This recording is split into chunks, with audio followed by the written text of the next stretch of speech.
Good evening and welcome to my channel. Tonight we'll be continuing our story of Dracula by Bram Stoker. Chapter 5. Letter from Miss Mina Murray to Miss Lucy Westenra, May 9th. My dearest Lucy, forgive my long delay in writing, but I have been simply overwhelmed with work. The life of an assistant schoolmistress is sometimes trying. I am longing to be with you and by the sea, where we can talk together freely and build our castles in the air. I have been working very hard lately because I want to keep up with Jonathan's studies, and I have been practicing shorthand very assiduously. When we are married, I shall be able to be useful to Jonathan, and if I can stenograph well enough, I can take down what he wants to say in this way and write it out for him on the typewriter, at which also I am practicing very hard. He and I sometimes write letters in shorthand, and he is keeping a stenographic journal of his travels abroad. When I am with you, I shall keep a diary in the same way. I don't mean one of those 2 pages to the week with Sunday squeezed into corner diaries, but a sort of journal which I can write in whenever I feel inclined. I do not suppose there will be much of interest to other people, but it is not intended for them. I may show it to Jonathan some day if there is in it anything worth sharing, but it is really an exercise book. I shall try to do what I see lady journalists do, interviewing and writing descriptions and trying to remember conversations. I am told that with a little practice, one can remember all that goes on or that one hears said during a day. However, we shall see. I will tell you of my little plans when we meet. I have just had a few hurried lines from Jonathan from Transylvania. He is well and will be returning in about a week. I am longing to hear all his news. It must be so nice to see strange countries. I wonder if Jonathan and I, shall ever see them together. There's the 10 o'clock bell ringing. Goodbye. Your loving, Mina. Tell me all the news when you write. You have not told me anything for a long time. I hear rumors, and especially of a tall, handsome, curly-haired man. Letter, Lucy Westenra to Mina Murray, 17th Chatham Street, Wednesday. My dearest Mina, I must say you tax me very unfairly with being a bad correspondent. I wrote to you twice since we parted, and your last letter was only your second. Besides, I have nothing to tell you. There's really nothing to interest you. Town is very pleasant just now, and we go a good deal to picture galleries and for walks and rides in the park. As to the tall, curly-haired man, I suppose it was the one who was with me at the last pop. Someone has evidently been telling tales. That was Mr. Holmwood. He often comes to see us, and he and Mamma get on very well together. They have so many things to talk about in common. We met some time ago a man that would just do for you if you were not already engaged to Jonathan. He is an excellent parti, being handsome, well off, and of good birth. He is a doctor and really clever. Just fancy, he is only 29 and he has an immense lunatic asylum all under his own care. Mr. Holmwood introduced him to me, and he called here to see us, and often comes now. I think he is one of the most resolute men I ever saw, and yet the most calm. He seems absolutely imperturbable. I can fancy what a wonderful power he must have over his patients. He has a curious habit of looking one straight in the face, as if trying to read one's thoughts. He tries this on very much with me, but I flatter myself he has got a tough nut to crack. I know that from my glass. Do you ever try to read your own face? I do, and I can tell you it is not a bad study, and gives you more trouble than you can well fancy if you have never tried it. He says that I afford him a curious psychological study, and I humbly think I do. I do not, as you know, take sufficient interest in dress to be able to describe the new fashions. Dress is a bore. That is slang again, but never mind. Arthur says that every day. There, it is all out. Mina, we have told all our secrets to each other since we were children. We have slept together and eaten together and laughed and cried together. And now, though I have spoken, I would like to speak more. Oh, Mina, couldn't you guess? I love him. I am blushing as I write, for although I think he loves me, he has not told me so in words. But oh, Mina, I love him. I love him. I love him. There, that does me good. I wish I were with you, dear, sitting by the fire undressing as we used to sit, and I would try to tell you what I feel. I do not know how I am writing this even to you. I am afraid to stop, or I should tear up the letter, and I don't want to stop, for I do so want to tell you all. Let me hear from you at once, and tell me all that you think about it, Mina. I must stop. Good night. Bless me in your prayers, and Mina, pray for my happiness. Lucy. P.S. I need not tell you this is a secret. Good night again. L. Letter, Lucy Westenra to Mina Murray, May 24th. My dearest Mina, thanks and thanks and thanks again for your sweet letter. It was so nice to be able to tell you and to have your sympathy. My dear, it never rains but it pours. How true the old proverbs are. Here am I, who shall be 20 in September, and yet I never had a proposal till today. Not a real proposal, and today I have had 3. Just fancy, 3 proposals in one day. Isn't it awful? I feel sorry, really and truly sorry, for 2 of the poor fellows. Oh, Mina, I am so happy that I don't know what to do with myself. And 3 proposals!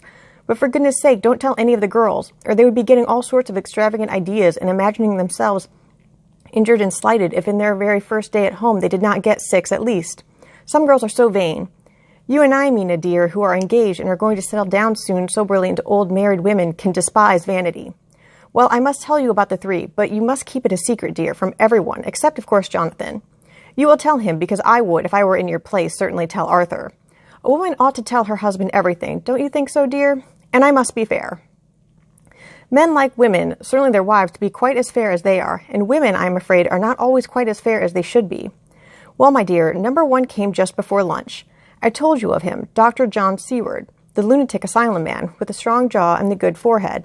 He was very cool outwardly, but was nervous all the same. He had evidently been schooling himself as to all sorts of little things and remembered them, but he almost managed to sit down on his silk hat, which men don't generally do when they are cool. And then, when he wanted to appear at ease, he kept playing with a lancet in a way that made me nearly scream. He spoke to me, Mina, very straightforwardly.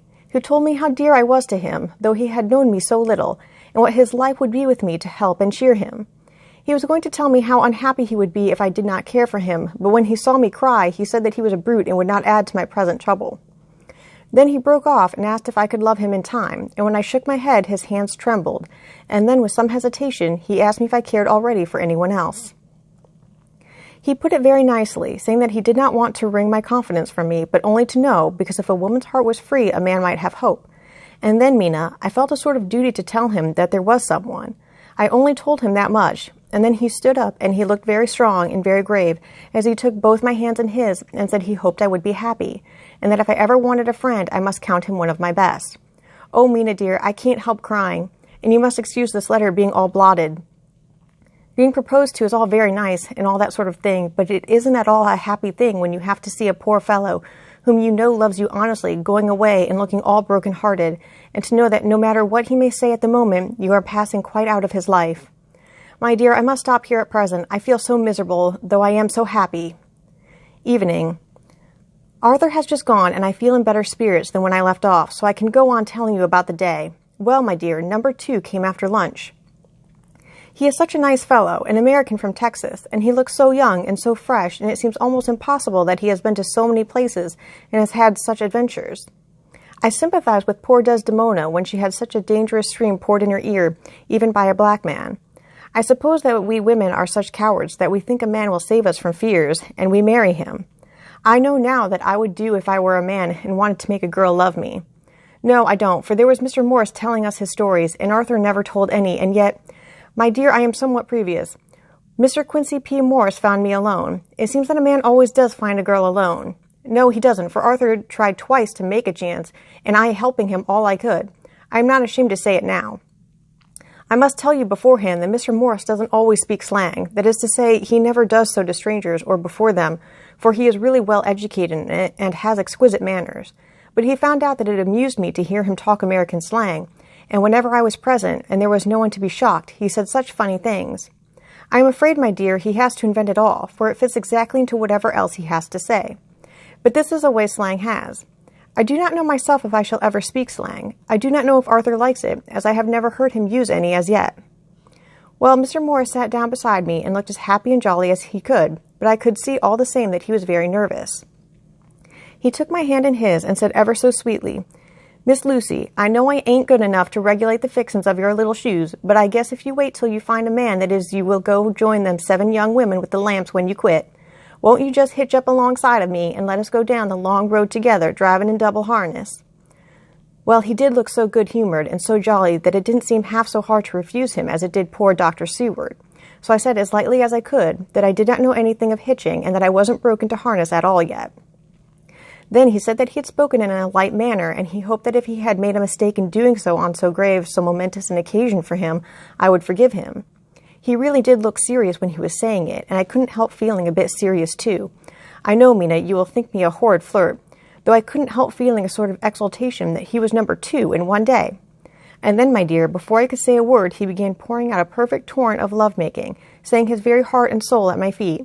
He looked so earnest over it that I shall never again think that a man must be playful always and never earnest, because he is merry at times. I suppose he saw something in my face which checked him, for he suddenly stopped and said with a sort of manly fervor that I could have loved him for if I had been free. Lucy, you are an honest-hearted girl, I know. I should not be here speaking to you as I am now if I did not believe you clean grit right through to the very depth of your soul. Tell me, like one good fellow to another, is there anyone else that you care for? And if there is, I'll never trouble you a hair's breadth again, but will be, if you will let me, a very faithful friend. My dear Mina, why are men so noble when we women are so little worthy of them? Here was I almost making fun of this great-hearted, true gentleman. I burst into tears. I'm afraid, my dear, you will think this a very sloppy letter in more ways than one, and I really felt very badly. Why can't they let a girl marry 3 men, or as many as want her, and save all this trouble? But this is hearsay, and I must not say it. I am glad to say that though I was crying, I was able to look into Mr. Morris's brave eyes and tell him out straight, yes, there is someone I love, though he has not told me yet that he even loves me. I was right to speak to him so frankly, for quite a light came into his face, and he put out both his hands and took mine. I think I put them into his, and said in a hearty way, that's my brave girl. It's better worth being late for a chance of winning you than being in time for any other girl in the world. Don't cry, my dear. If it's for me, I'm a hard nut to crack, and I take it standing up. If that other fellow doesn't know his happiness, well, he'd better look for it soon, or he'll have to deal with me.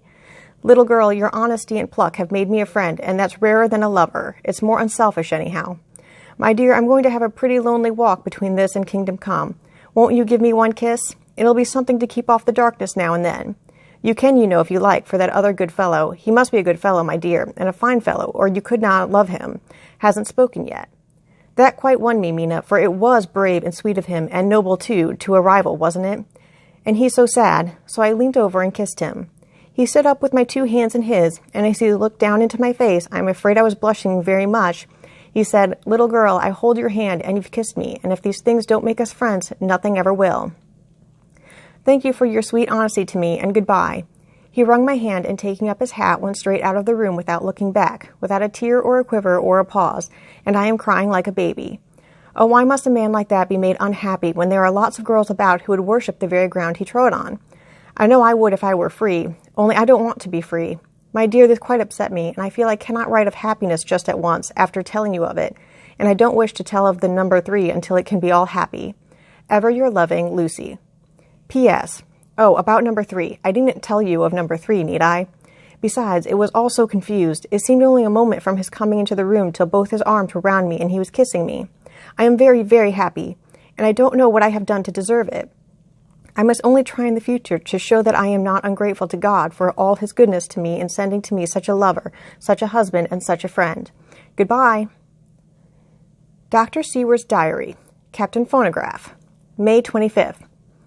Ebb tide and appetite today. Cannot eat, cannot rest, so diary instead.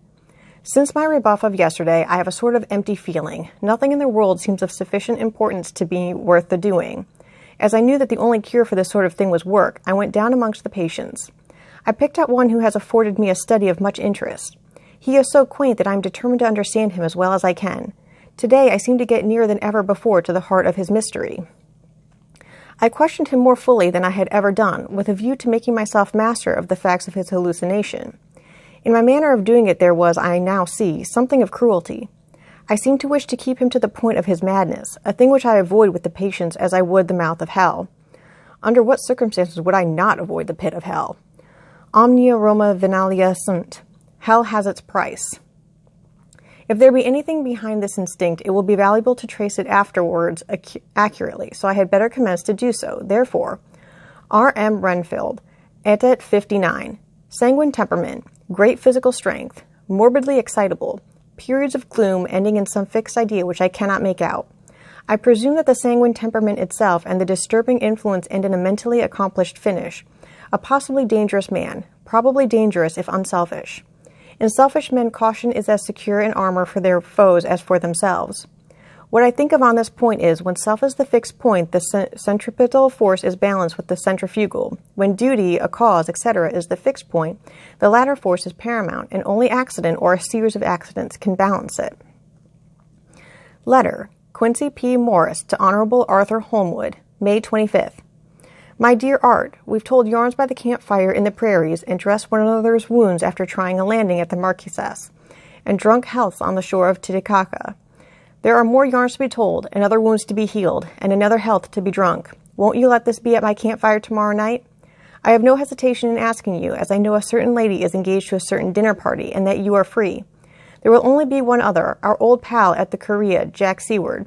He is coming too, and we both want to mingle our weeps over the wine cup and to drink a health with all our hearts to the happiest man in all the wide world, who has won the noblest heart that God has made and the best worth winning. We promise you a hearty welcome and a loving greeting, and a health as true as your own right hand. We shall both swear to leave you at home if you drink too deep to a certain pair of eyes. Come. Yours, as ever and always, Quincy P. Morris. Telegram from Arthur Holmwood to Quincy P. Morris, May 26th.